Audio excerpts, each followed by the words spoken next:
temática dessa noite é se eu apenas o tocar. Eu quero tratar com você de uma forma muito, mas muito especial, aquilo que nos aproxima do Senhor. Tanto Bartimeu, como no domingo passado, como essa mulher do fluxo de sangue, eles tinham algumas características comuns e eles também tomaram atitudes comuns. Eu quero tratar com vocês nessa noite dessa forma. Marcos capítulo 5, versículo de número 25 ao 34, eu vou ler na minha versão. Você acompanha na sua. Diz assim as Escrituras: Estava ali certa mulher que havia 12 anos vinha sofrendo de hemorragia. Ela padecera muito sob o cuidado de vários médicos e gastara tudo que tinha, mas em vez de melhorar, piorava. Quando ouviu falar de Jesus, chegou por trás dele, no meio da multidão, e tocou em seu manto, porque pensava, muito obrigado, minha irmã, se eu tão somente tocar em seu manto, ficarei curada. Imediatamente cessou sua hemorragia e ela sentiu em seu corpo que estava livre do seu sofrimento. No mesmo instante, Jesus percebeu que dele havia saído poder, virou-se para a multidão e perguntou: quem tocou em meu manto? Responderam os seus discípulos: vês a multidão aglomerada ao teu redor e ainda perguntas: quem tocou em mim? Mas Jesus continuou olhando ao seu redor para ver quem tinha feito aquilo. Então a mulher, sabendo o que lhe tinha acontecido, aproximou-se, prostrou-se aos seus pés e, tremendo de medo, contou-lhe toda a verdade. Então ele lhe disse: filha, a sua fé a curou. Vá em paz e fique livre do seu sofrimento. Se eu apenas o tocar. Você pode repetir comigo dessa forma? Se eu apenas o... Você pode falar sozinho no 3? 1, 2, 3. Se eu apenas o tocar. Os dias de Jesus estavam extremamente cheios. A sua agenda estava muito lotada. Humanamente falando, era impossível o Cristo realizar qualquer outra coisa das quais ele já estava fora daquelas que ele já estava realizando. Estava se doando ao máximo, andando não apenas em Jerusalém, na Galileia, mas nas cidades circunvizinhas, se deixava gastar. Iniciava muitas vezes a seu atendimento diário ou ainda a sua caminhada muito cedo e chegava ao término da noite sem mesmo se alimentar. Por muito tempo os seus discípulos até mesmo se preocuparam com ele, até que um dia ele respondeu aos seus discípulos: nem só de pão viverá um homem. Perceba bem, essa doação do Cristo nos ensina que o Evangelho não nos pede parte do nosso tempo. O Evangelho não nos pede aquilo que sobra de nosso tempo. O Evangelho pede o tudo que temos, pede o todo do nosso tempo, as 24 horas do dia. Se queremos viver o Evangelho cabalmente, precisamos entender que esse evangelho está em nós, no serviço, está em nós na escola, está em nós nas faculdades, está em nós em nossos relacionamentos, quer seja namoro, noivado ou casamento, está em nós no desenvolvimento do ministério que o Senhor nos deu. Esse evangelho não nos deixa sequer um minuto, porque ele encontrou guarida e nos tornamos templo do Espírito Santo. O Cristo se doava. Chega momentos em que, depois de ter pregado o dia inteiro, ele envia os discípulos a uma outra região e podendo descansar, ele tinha direito a isso, podendo se alimentar, ele tinha necessidade dessa realidade, daquilo que estava sendo proposto. Mas o Cristo decide subir ao monte e orar. Ele estava certo de que para cumprir a vontade do Pai, ele tinha que dar o tudo dele. O Evangelho, sim, ele nos exige esse tudo. Há de convir que quando nós insistentemente lemos o Evangelho, com o coração aberto, quebrantado, nós recebemos verdadeiros tapas em nossos respectivos rostos, não porque o Cristo está nos humilhando, mas porque percebemos que de fato, que para estarmos no nível de uma liderança eficaz, ainda nos falta muito.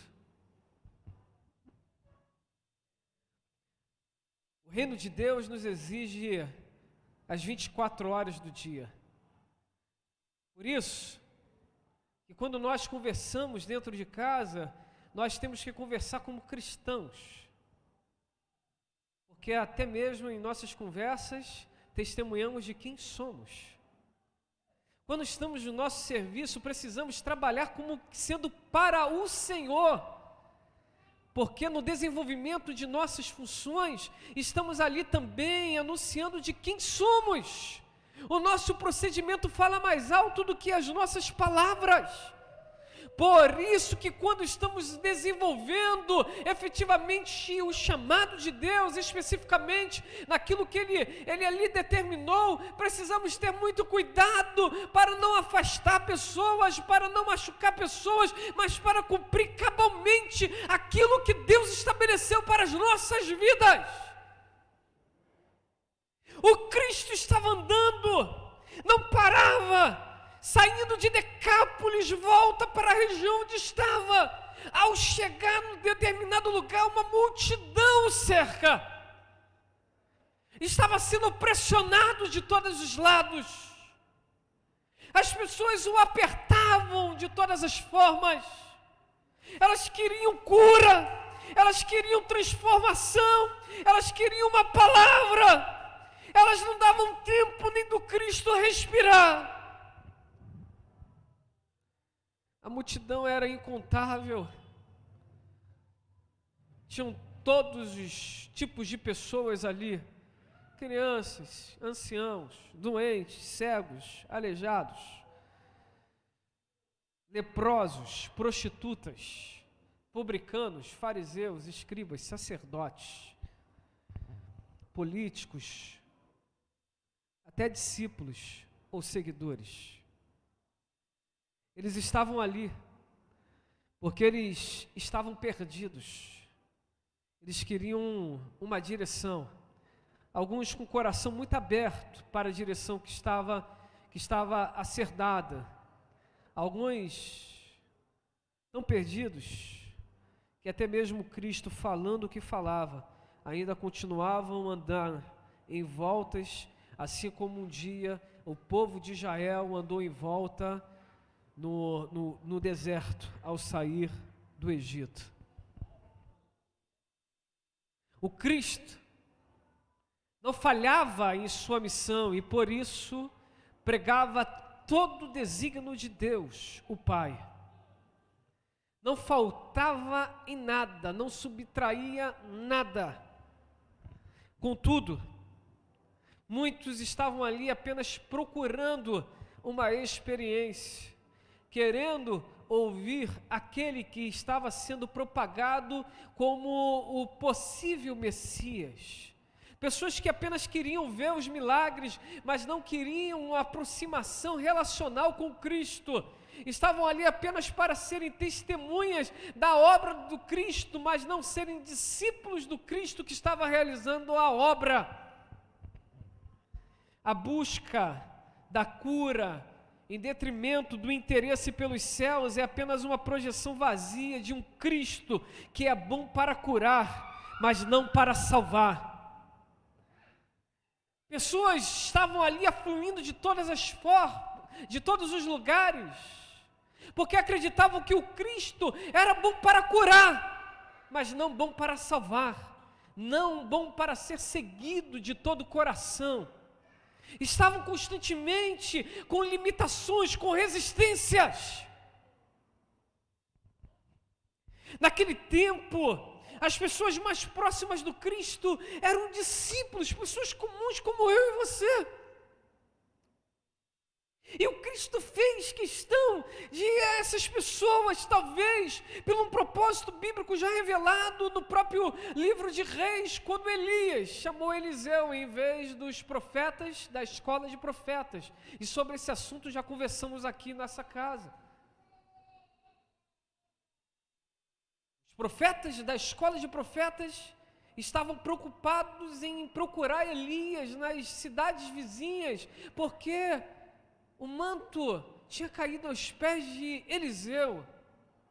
Ainda que Eliseu estivesse dizendo, não vá, não precisa ir, ele não voltará, mas eles insistentemente queriam ensinar Eliseu ao que tinha que fazer, sendo que eles não estavam entendendo que quem tinha sido chamado àquele ministério não foram os profetas da escola de profetas, mas foi Eliseu, o cuidador de bois.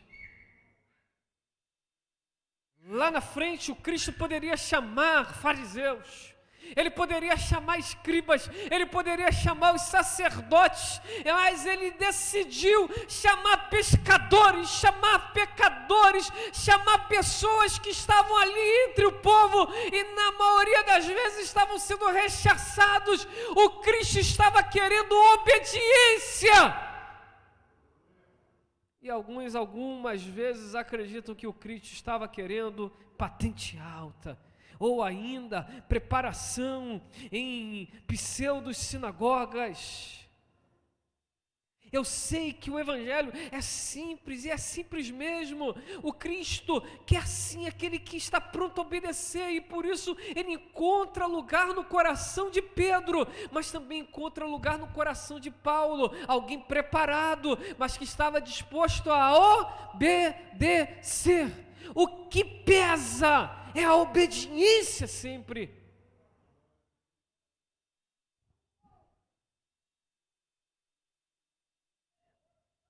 O Cristo estava em todo lugar, pregando, e as multidões ali o apertando, até que então chega próximo ao Cristo um homem que era uma das autoridades do seu tempo, seu nome era Jairo,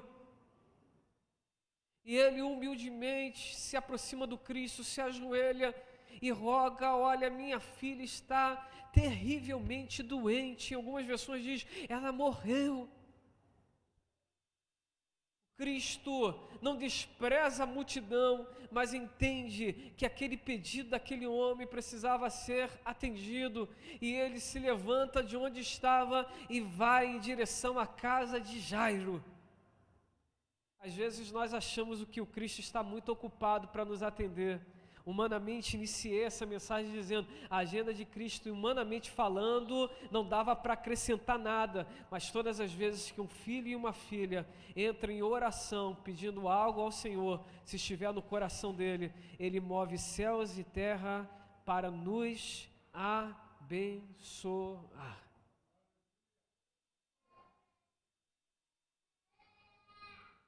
Jairo nos ensina que o Senhor nunca está ocupado demais para nos atender.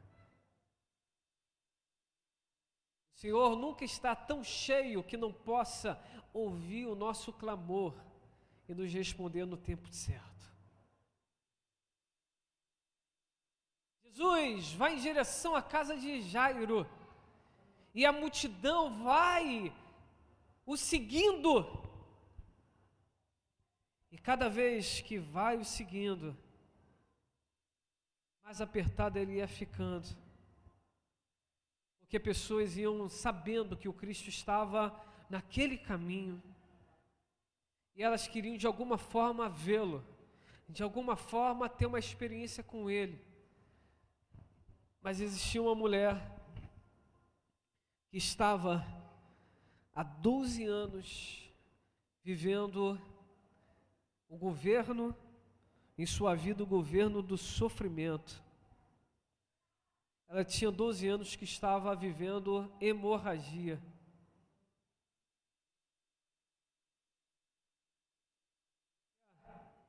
Assim como Bartimeu, que era filho de Timeu, que não tinha sequer um nome conhecido que a Bíblia pudesse citar, essa mulher, biblicamente, ainda que algum autor ou alguma tradição queira pôr o nome nela, biblicamente, essa mulher só era conhecida como a mulher do fluxo de sangue.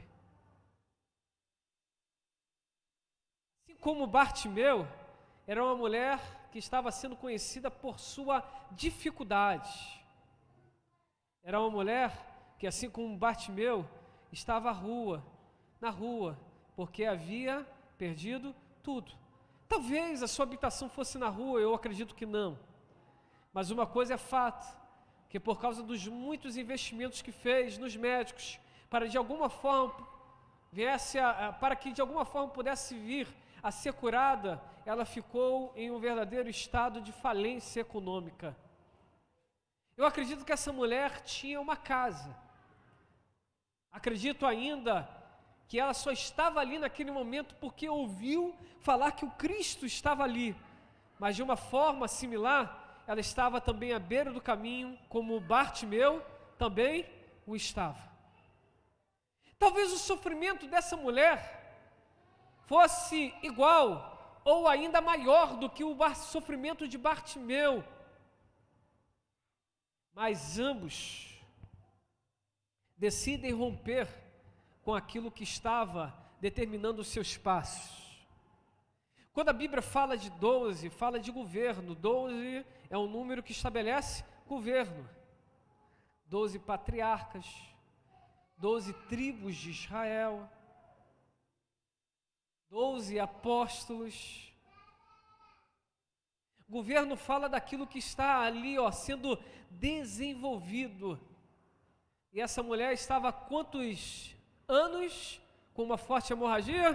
Vou dar uma ajuda. Quantos anos? 12 anos. O governo estava sobre a vida daquela mulher. E não era um governo de Deus. Era um governo de sofrimento, de luta, de angústia. Ela poderia dizer: eu vou me esconder, eu vou me fragilizar, eu vou desistir, eu vou retroceder, eu vou ficar pelo caminho. Mas essa mulher decidiu tomar uma atitude de fé. Ela decidiu agir, não mais ficar parada. Ela entendeu que por mais que estivesse vivendo momentos difíceis, ali quem estava passando era o Cristo, e Ele tinha uma resposta para a vida dela. Ela entendeu que ali é o Cristo que estava passando. Às vezes o Cristo passa tão perto de todos nós. Nós deixamos as oportunidades passarem. Cristo está indo. Em vez de nós rompermos com os nossos limites, em vez de nós quebrarmos com alguns paradigmas, nós ficamos inertes, passivos. Uma atitude precisava ser tomada, passividade e aceitação não cabia para aquele momento. Olha, meus irmãos, entenda bem, quando às vezes a vida bate doído, não fique passivo, fique dependente de Deus, no centro da vontade de Deus. Porque na hora certa que o Senhor falar, age, haja.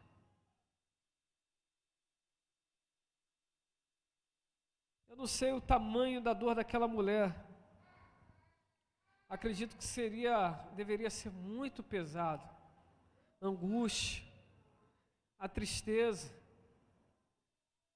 o sofrimento. Parece que os abismos que às vezes vêm em nossas vidas, como o salmista assim o diz, acabam buscando outros e outros abismos. Uma enfermidade levou uma tristeza, que levou a um investimento alto, que levou a uma falência. Eu acredito que essa mulher, até mesmo pela lei que estamos lendo em Levítico, né? Essa mulher deveria ter dificuldades, inclusive, de se relacionar dentro de sua própria casa. Porque uma cultura era muito forte naquele momento. A mulher estava sofrendo demasiadamente. Essa mulher estava muito angustiada, mas ela entendeu que ela não poderia ficar passiva. Ela precisava tomar uma atitude. Existem pessoas que não estão sendo governadas por uma hemorragia, mas existem pessoas que estão sendo dominadas por vícios, por sentimentos angustiantes, estão sendo dominadas por decretos que foram estabelecidos e que não tomaram atitude na hora certa. Eu não sei você, mas eu acredito que a vida não é fácil para a gente. Quem pensa assim como eu? É sempre muito difícil, né? Sempre muito difícil. Mas se nós queremos mudar o nosso quadro, nós precisamos tomar uma atitude.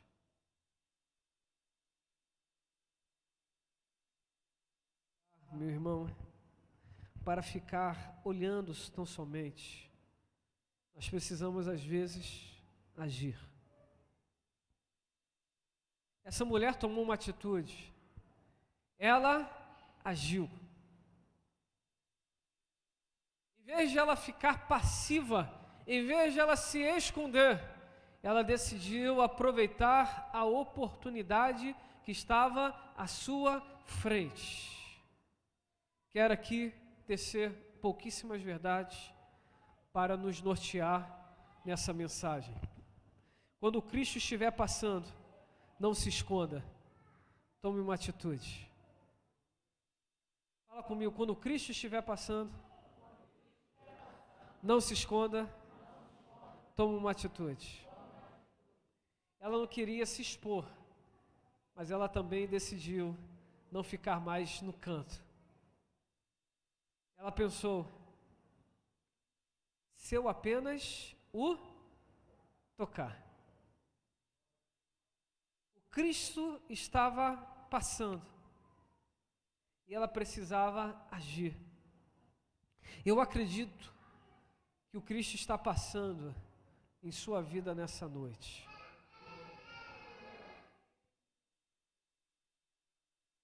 Coisas que só vão mudar se você tomar uma atitude. Aquela velha questão, só há mudança quando nós mudamos. Segunda verdade, tenha a convicção. Cristo é o grande abençoador.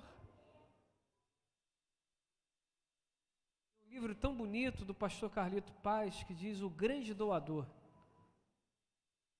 Eu parafraseio esse livro, segundo as minhas palavras, e digo, o grande abençoador. Cristo não tem limite para te abençoar. Ele quer nos abençoar, mas às vezes nós precisamos romper. Porque o Cristo não foi até aquela mulher. Ele sabia que aquela mulher estava sofrendo. Ele sabia que aquela mulher estava com 12 anos, com aquela hemorragia. Talvez porque a Bíblia queira nos ensinar que tem atitudes que nós temos que tomar. Pessoas que estão sofrendo, sabem que o Cristo está lá, ainda são orgulhosas demais em dizer: se Ele quiser, Ele vem ao meu encontro. Se Ele está passando ali, não endureça o teu coração, vá ao encontro de Cristo e o toque-o pela fé. Essa mulher decidiu tomar uma atitude, tocar o Cristo, entendendo que Ele era o grande abençoador. Terceira verdade nesse texto,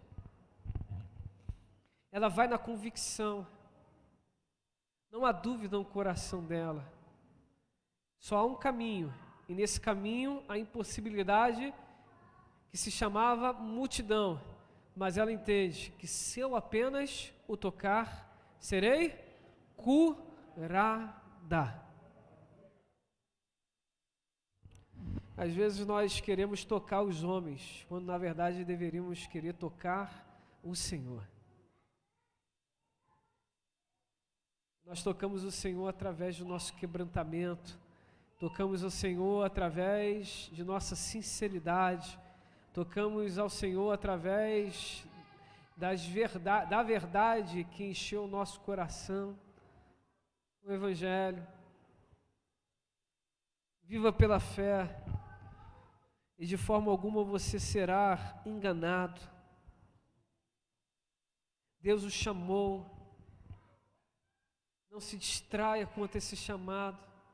Essa mulher foi até o Cristo e o tocou ao ponto dele sentir que saiu virtude, saiu poder.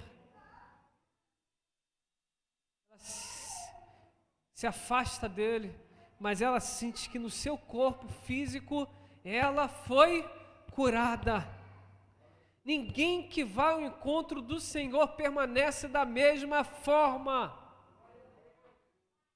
Só é possível ser destituído um governo, sendo levantado um novo governo. Até aquele momento, o governo que estava sobre a vida daquela mulher, o governo do sofrimento, mas quando pela fé ela tocou no Cristo, naquele exato momento, o governo que passou a ter valia na vida daquela mulher foi o governo do Cristo. E o governo do Cristo é: se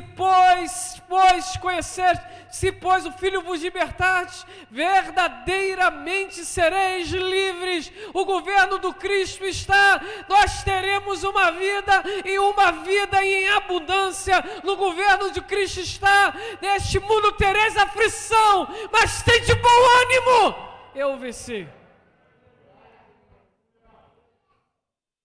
Só a possibilidade da destituição de um governo quando nós recebemos um novo governo, quando nós entendemos que não é mais o problema que domina nossas vidas, não é mais as angústias que dominam as nossas vidas, não são mais as dificuldades que dominam as nossas vidas. Agora o que governa as nossas vidas tem um nome, e esse nome é Jesus Cristo.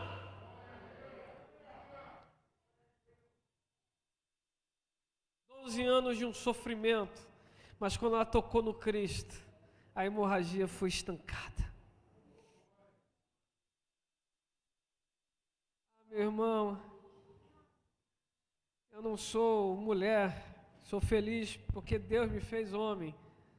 Eu não tenho crise de existência, não quero sair do armário, estou bem, me encontrei, sei do que gosto. Aleluia. E olha, mas acredito que para as irmãs, problemas como este são extremamente incômodos. Olha que lindo.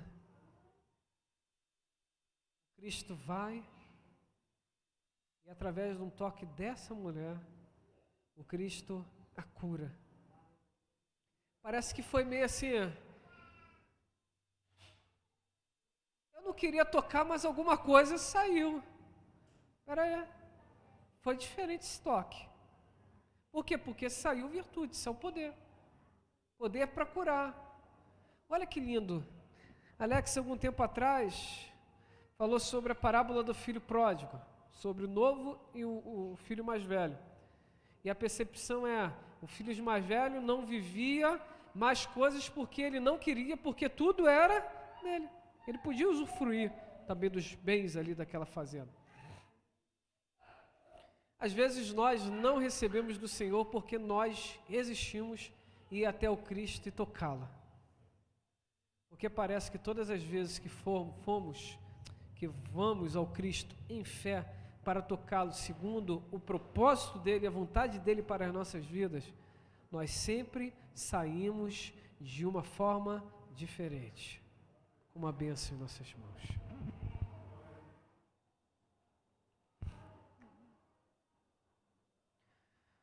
As pessoas não podem nem ver o nosso aproximar do Cristo, o nosso toque. Há de convir que as pessoas, elas nunca veem aquilo que nós fazemos por fé. E isso não deve, de forma alguma, nos impedir de continuarmos agindo por fé. Porque quando os homens não enxergam, o Cristo sente que dele saiu virtude. Fique firme. Essa mulher só foi conhecida porque o Cristo disse: quem me tocou? Porque de mim saiu virtude. Quem me tocou? Quem me tocou? Quem me tocou? E o Cristo insistentemente dizia: quem me tocou? Os discípulos: tem tanta gente que está te tocando, Senhor, mas quem me tocou? É o celular novo agora. Ele ouve a minha voz e disca sozinho. Ainda não aprendi a mexer nele não. Vai entender esse negócio. Vou até esconder ele aqui agora.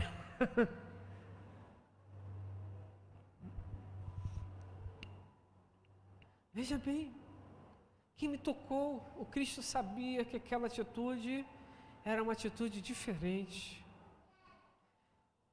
Tem uma multidão o tocando, o oprimindo, mas Cristo sente o toque de uma mulher porque o tocou com fé. Isso nos ensina que às vezes a multidão é grande, mas são poucos os que de fato creem que o Cristo é o Senhor, que tem poder também para curar, como foi cantado aqui.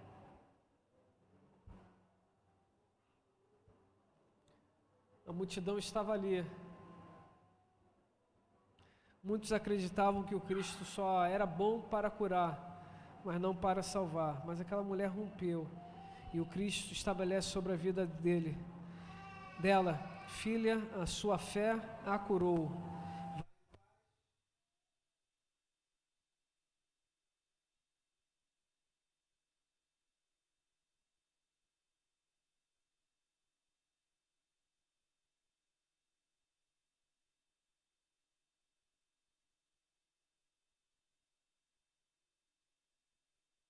Até aquele homem, até aquela mulher,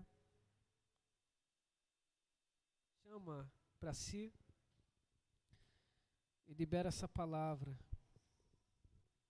se eu apenas o tocar. Não, tranquilo, já estou terminando, Marcão, pode até ficar aí. Pode até ficar aí já vou embora servir. Se eu apenas o tocar. Não sei como você veio nessa casa nessa noite, mas o Cristo está dizendo: e aí, qual a sua atitude? O propósito dessa série de mensagens, nos tirar da nossa passividade e nos mostrar através de exemplos bíblicos que existem atitudes que nós precisamos tomar. Nós precisamos tomar. Deus abençoe a sua vida.